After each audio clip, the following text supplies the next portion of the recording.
Bonjour les troisièmes, on poursuit notre leçon en géographie, l'influence de l'UE et de la France dans le monde. Je vous rappelle que cette leçon est calée sur celle du livre. Je n'avais pas donné les références des pages, donc c'est les pages 338 et 339. Le titre de la partie suivante, c'est Une influence géopolitique inégale. En première partie, le rôle affirmé de la France. Le rôle affirmé, ça veut dire que la France a un rôle important. Elle affirme son rôle. Alors d'abord, la France est présente dans les grandes organisations internationales, à l'ONU, mais pas seulement en tant que membre comme les autres. À l'ONU, la France est un des 5 membres permanents du Conseil de sécurité. Donc c'est une sorte de privilège, 5 sur 193. La France est l'un des pays qui a le plus d'ambassades dans le monde. Elle s'est investie dans beaucoup d'opérations militaires pour rétablir la paix, par exemple au Mali il y a quelques années. Elle est là-bas intervenue contre des forces islamistes qui commençaient à prendre le pouvoir. Le Mali a appelé à l'aide parce qu'il y avait la moitié nord du pays qui était déjà complètement envahie et la France est intervenue avec succès. Enfin, du point de vue territorial, la France contrôle un très grand espace grâce aux zones économiques exclusives dont on a parlé dans la leçon précédente, 180 miles autour des terres françaises, même une toute petite île de rien du tout, il y a presque 400 km autour qui appartient uniquement à la France, que seule la France a le droit d'exploiter. Bon, la France, c'est le deuxième pays du monde, derrière les États-Unis, en termes de possession de ces zones économiques exclusives. Le rayonnement politique de l'Union européenne est moins important. Ça peut paraître bizarre puisqu'on est alliés. Ces 28 États, ils devraient être plus puissants que la France, entre guillemets. En fait, pas tellement du point de vue politique. Pourquoi? Parce que les 28 États sont souverains et indépendants. Donc il n'y a pas un ambassadeur de l'Union européenne, il n'y a pas une décision unique qui est prise dans les domaines politiques, géopolitiques pour l'Union européenne. C'est chacun pour soi. Il n'y a pas d'armée de l'Union européenne ou un embryon d'armée. Donc en fait, elle n'a pas vraiment les moyens de mettre en œuvre sa politique, l'Union européenne. Elle a par exemple beaucoup de mal simplement à avoir un avis unique. Il y a 28 membres, les 28 peuvent avoir des avis très différents sur la politique internationale. Alors cette caricature montre un peu cruellement le rôle de l'Union européenne du point de vue géopolitique, du point de vue de son influence politique dans le monde. On voit à gauche Barack Obama, l'ancien président américain, qui représente un lion déjà qui a l'air déjà un peu fatigué, je ne sais pas ce que vous en pensez. Et au centre, c'est Hu Jintao, le dirigeant chinois, si je ne dis pas de bêtises. Donc c'est deux lions, chinois et américains. Et à côté, on est censé avoir un lion européen. On s'aperçoit que c'est une souris. C'est une souris parce qu'elle n'a pas d'influence du tout, comme je viens de vous l'expliquer. On dit que l'Union européenne, l'expression, c'est que c'est un nain politique. Cette autre caricature n'est pas moins cruelle pour le rôle de l'Union européenne. Alors ça fait référence à l'actualité d'il y a quelques années en arrière. La Russie s'était imposée sur son voisin géorgien sans avoir aucune raison valable. Et l'Union européenne a demandé à la Russie d'arrêter et de revenir chez elle, entre guillemets. Et là, on voit bien un dirigeant russe qui parle à ses généraux qui rigolent bien. L'Europe demande que nous retirions immédiatement nos troupes de Géorgie, sinon, rien. Oui, l'Europe n'a pas assez de puissance à imposer aux autres. Et donc, chaque fois qu'elle prend la parole du point de vue de la politique internationale, on l'écoute poliment, mais on sait très bien qu'on peut aller à l'encontre de ce qu'elle pense et de ce qu'elle dit sans la moindre conséquence, ou presque. Cependant, le rôle international de l'UE a tendance à augmenter à travers d'autres canaux.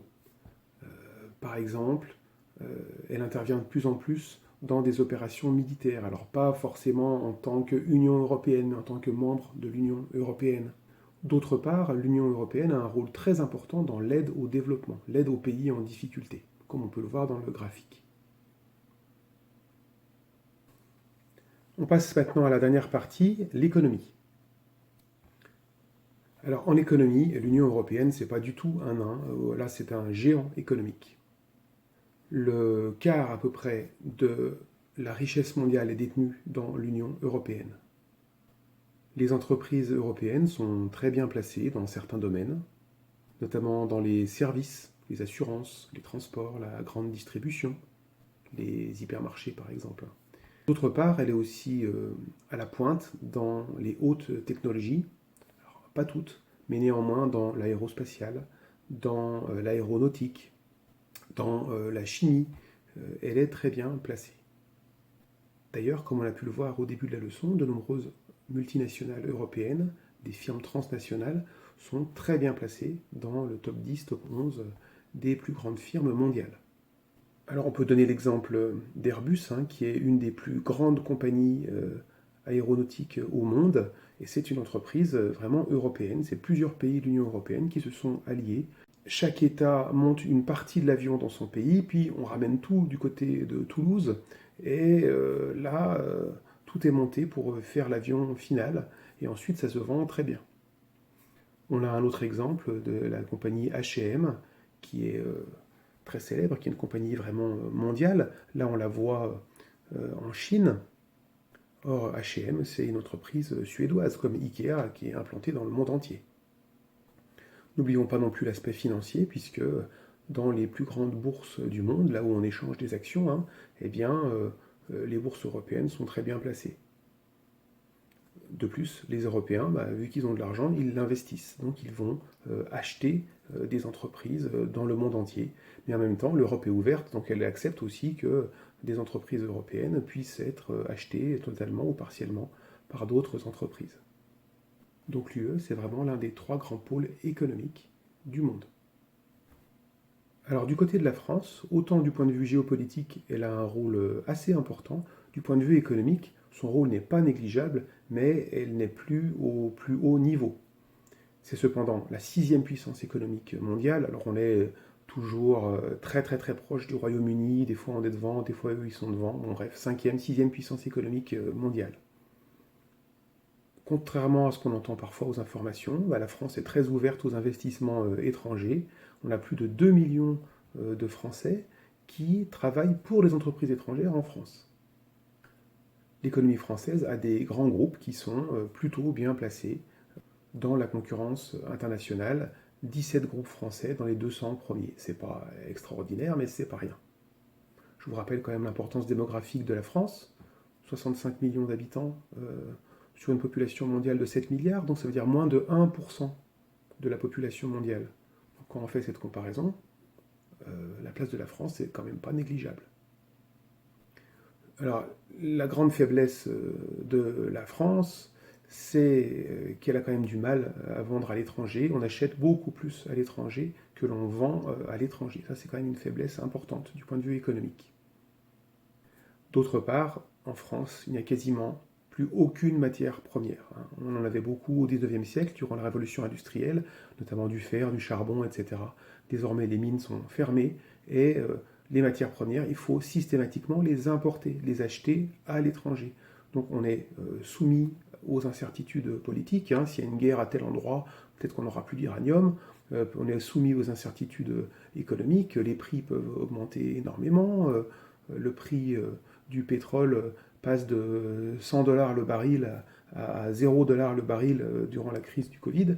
Bon voilà, c'est beaucoup d'incertitudes, on ne maîtrise pas tout là. Donc ça c'est une faiblesse. Voilà, cette leçon est terminée. Je suis désolé, il n'y aura encore pas d'évaluation. Peut-être que vous êtes très content d'entendre ça. Il n'y aura encore pas d'évaluation. Dans 2 heures, je suis en cours au collège avec les 6e. Ce soir, j'ai conseil de classe. Et la semaine prochaine, vous avez vu, tout est un peu bouleversé. J'ai encore pas du tout le temps de réfléchir à ma manière de m'organiser. Et si je veux réussir à m'en sortir à peu près la semaine prochaine, voilà. Si j'ai pas une interro à faire pour vous, c'est toujours ça de gagner en termes de temps. Merci d'avoir suivi cette leçon. Passez un bon week-end. Faites attention à vous, à vos proches et aux autres, toujours. Au revoir.